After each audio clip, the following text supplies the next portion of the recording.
Time to move on. We graduated from jump school. I escaped the horrible Mr. Sergeant Craig. And I think it was on that Monday, he called us into formation, attention, at ease, and began to read off orders. And it strikes me as very odd now. But at the time, it didn't mean anything to me except that, hey, a heck of a lot of the guys were sent on an order. You know, this one order with a whole list of us going to Korea. Didn't sink in on me. Never even sunk in on me later until now, as I'm reviewing back about those days and times. You know, that must mean that our government was aware that trouble was brewing in that part of the world then. You know, this is right after the end of the war in Europe, and then the end of the war in the Pacific. This is 1946. And as I say, it seemed to me like the majority of the class was sent to Korea. So we must have already known that things were brewing over there that were going to lead to trouble. The kind of trouble that got me recalled then in 1950.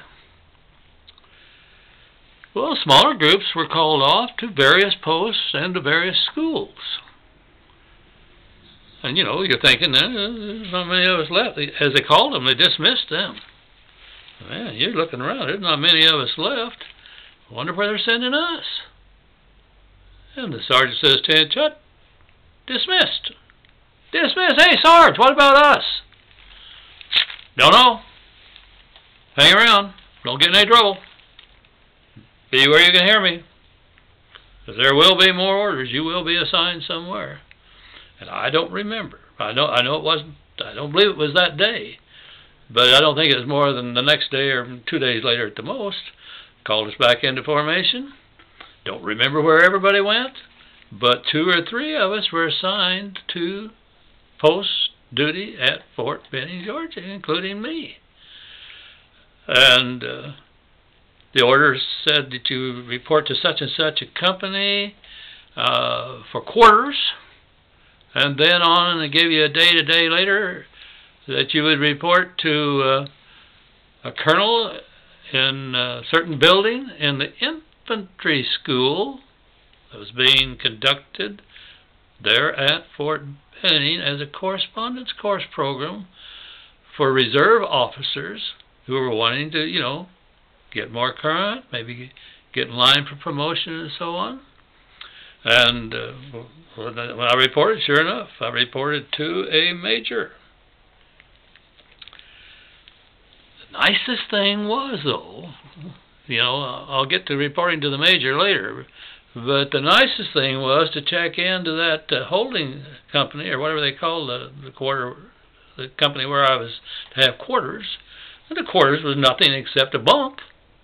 Not a whole lot different setup than during jump school and during infantry basic, except the sergeant in charge made it very clear: you take care of your company or your bunk area, be an inspection once in a while, and you'll get no hassle whatsoever. There will be some duties to be pulled in the way of KP and guard duty, but you'll have advance warning, and as long as you pull your duties properly and keep your area clean, you will not be hassled. Whoa, that's good. Such a nice change. No more of the kind of nastiness that was almost daily with Sergeant Craig.